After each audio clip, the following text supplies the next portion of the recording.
Hey, what's up, guys? I did my research project over um Albert Einstein. He's cool dude.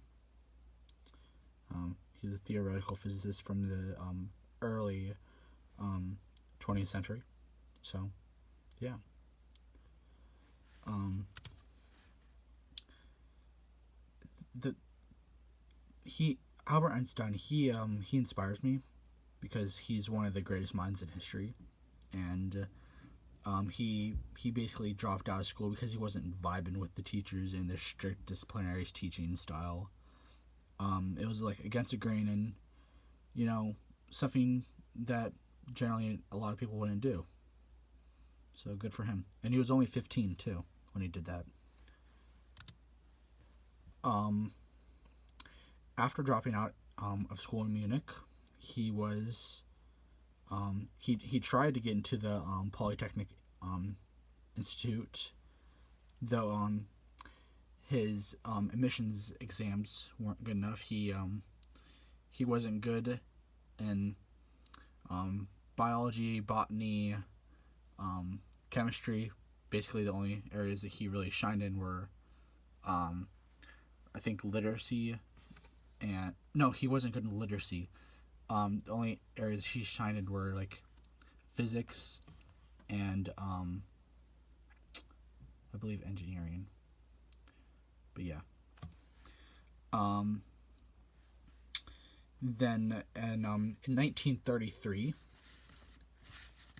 Oh, then the year after, so a year later after he failed his entrance exams, he tried again. Then he passed. So determination goes a long way, and study and learn, and you do well. In 1933, he kind of dipped out of Germany because some dude named Hitler became chancellor.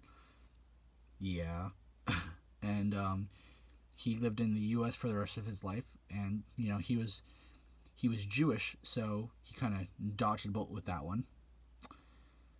Good thing he was not taken, because then we wouldn't have theory of relativity or quantum mechanics. Also, to contrary belief, Einstein was a remarkable student as a young child, and learned to speak and read much earlier than some articles say. They say like he learned to speak and read at like ages 4 and 9, when that was incorrect. Einstein's creative process, he takes mind breaks. So he uses in order to make the theory of relativity, kind of coming up with that. And what he does is he takes violin stuff. He takes a break from the work and plays violin. People that did this were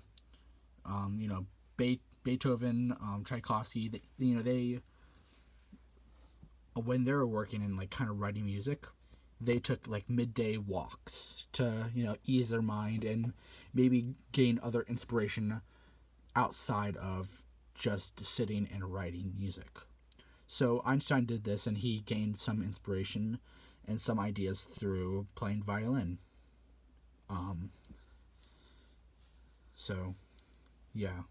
So when you take unrelated things outside realms of science and blending them together to become new ideas, that's creativity at its finest. This is basically what creativity is. So that's how he came up with E equals MC squared.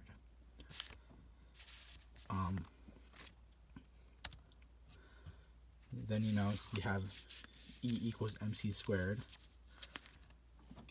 which is cool because so you have these ideas. You have these creativity is meaningful connections between existing parts of your reality. So what Einstein did was he had all this stuff, and E equals MC squared. That's at surface a pretty complicated equation, But when you break it down a little bit further, it's basically inspired by Newton's second law. So you have E, that's energy, then M, that's mass, then C is the constant for the speed of light. So when you square a when you get a accelerant. So when you have mass times acceleration, when you have mass times acceleration, you get force. That's what Newton's second law is: force equals mass times acceleration. So yeah. Then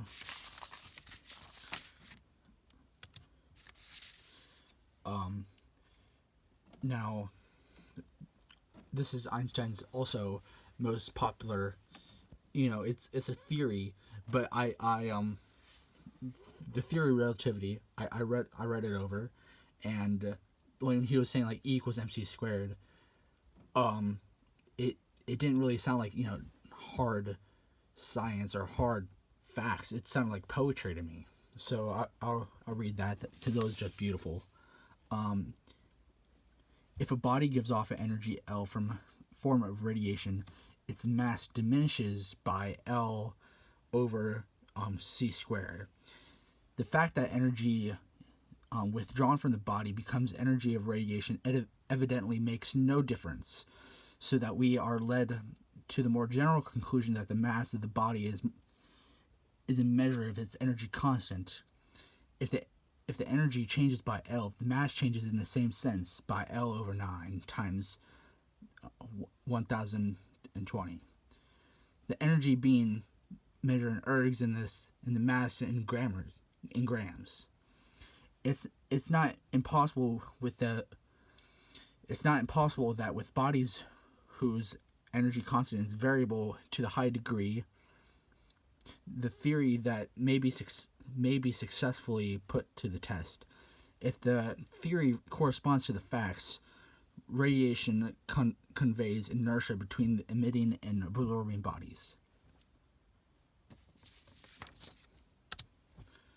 Then this his creative process kind of affected me by taking those creative breaks. So when I've been doing the art project, which is why I don't have a picture, because you gotta save it for tomorrow's art thing.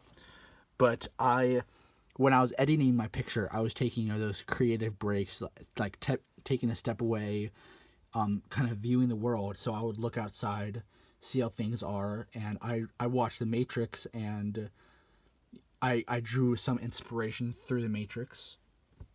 And yeah. Then here are these.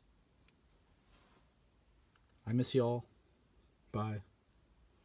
Bye.